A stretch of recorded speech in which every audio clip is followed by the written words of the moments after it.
সচিবালয়ে আগুনের ঘটনার প্রাথমিক তদন্ত প্রতিবেদন ও অস্থায়ী পাস নিয়ে সাংবাদিকরা যে অস্থায়ী পাস পাবেন সেই ব্যাপারে আরো বিস্তারিত জানাতে আমাদের সঙ্গে বার্তা কক্ষ থেকে যুক্ত হয়েছেন সিনিয়র রিপোর্টার শাইমা। ইমন, নিশ্চয়ই শুনতে পাচ্ছেন আমার কথা। সাংবাদিকদের সব কার্ড তো বাতিল করা হয়েছে, তো গণমাধ্যম কর্মীরা আজকে সচিবালয়ে প্রবেশ করতে পারেননি। সংবাদ সংগ্রহ করতে সেক্ষেত্রে কেমন বেগ পেতে হয়েছে আপনাদের? আর নতুন করে যে অস্থায়ী পাস দেওয়া হবে, কতজন সাংবাদিককে দেওয়া হবে সেই ব্যাপারে কিছু জানানো হয়েছে কিনা? ইশরাত, আপনি জানেন যে এই এত বড় সচিবালয়ে একটি দুর্ঘটনা ঘটে যাওয়ার পর আনুষ্ঠানিকভাবে সরকারের পক্ষ থেকে জানানো হয়েছিল যে গণমাধ্যম কর্মীদের যত অ্যাক্রিডিটেশন কার্ড রয়েছে সেই কার্ড বাতিল করা হয়েছিল। এর পরবর্তীতে আজকে সপ্তাহের প্রথম কর্মদিবসে আমরা যখন সংবাদ সংগ্রহ করতে যাই সচিবালয়ে, তখন থেকে আমাদের প্রবেশ করতে দেওয়া হয়নি। সেই ক্ষেত্রে খুবই সমালোচনার মুখে পড়েছিল সরকার যে এভাবে গণমাধ্যম কর্মীদের কার্ড বাতিল করার কারণে।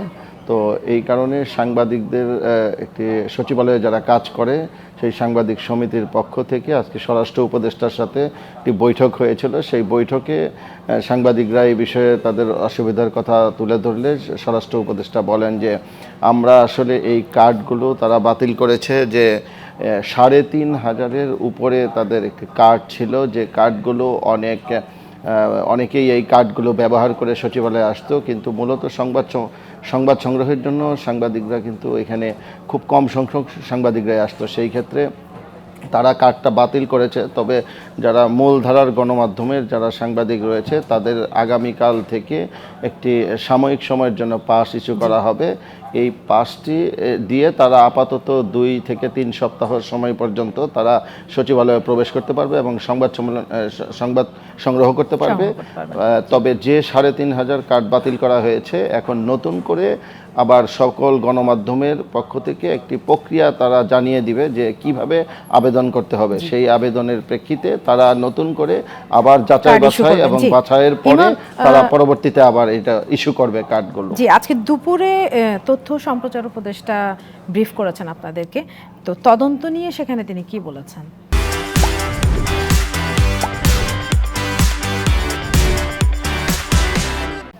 তদন্ত নিয়ে যেটি বলেছেন যে তথ্য উপদেষ্টা নাহিদ ইসলাম, উনি বলেছে যে তদন্ত কাজ আজকেই শেষ হবে। একটি নির্দেশনা ছিল যে ৭২ ঘন্টার মধ্যে একটি প্রাথমিক তদন্ত রিপোর্ট দেওয়ার জন্য বলা হয়েছিল। সেই তদন্তকারী যে দল রয়েছে ৮ সদস্যের, তারা আজকে কয়েক দফা বৈঠক করে তারা জানিয়েছে যে তারা প্রাথমিকভাবে একটি খসড়া তৈরি করেছে, যে প্রতিবেদনটি আগামীকাল আনুষ্ঠানিকভাবে প্রধান উপদেষ্টার হাতে তুলে দেওয়া হবে। এর পরবর্তীতে সেই সুপারিশের ভিত্তিতে মূলত আরও কোনো মামলা হবে কিনা এই বিষয়ে সরকার সিদ্ধান্ত নেবে। আর তদন্ত ১০ কার্যদিবসের মধ্যে পূর্ণাঙ্গ তদন্ত দিবে এবং সেই তদন্ত রিপোর্টের আলোকে সরকারের পক্ষ থেকে ব্যবস্থা নেওয়া হবে। জি, প্রধান উপদেষ্টার প্রেস সচিব আজকে কথা বলেছেন তদন্ত প্রতিবেদন নিয়ে। সেখানে তিনি কি বলেছেন? আপনার প্রতিবেদন আমরা একটু করে দেখেছিলাম। জি, প্রেস উইং থেকে আজকে ব্রিফিং করা হয়েছিল। সেখানে তারা বলেছে যে এই অগ্নিকাণ্ডের ঘটনা যে ঘটনাস্থলে হয়েছে সেই ভবনের সকল আলামত সংগ্রহ করা হয়েছে। তবে কিছু কিছু আলামত ফরেনসিক টেস্টের জন্য আমাদের দেশে যেগুলো সম্ভব না সেগুলো প্রয়োজনে দেশের বাইরে পাঠানো হবে বলেও প্রেস উইং থেকে জানানো হয়েছে।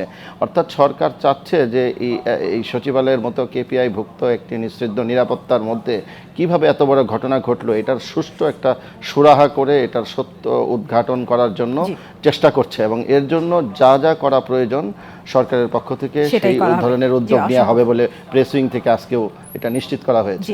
ধন্যবাদ ইমন।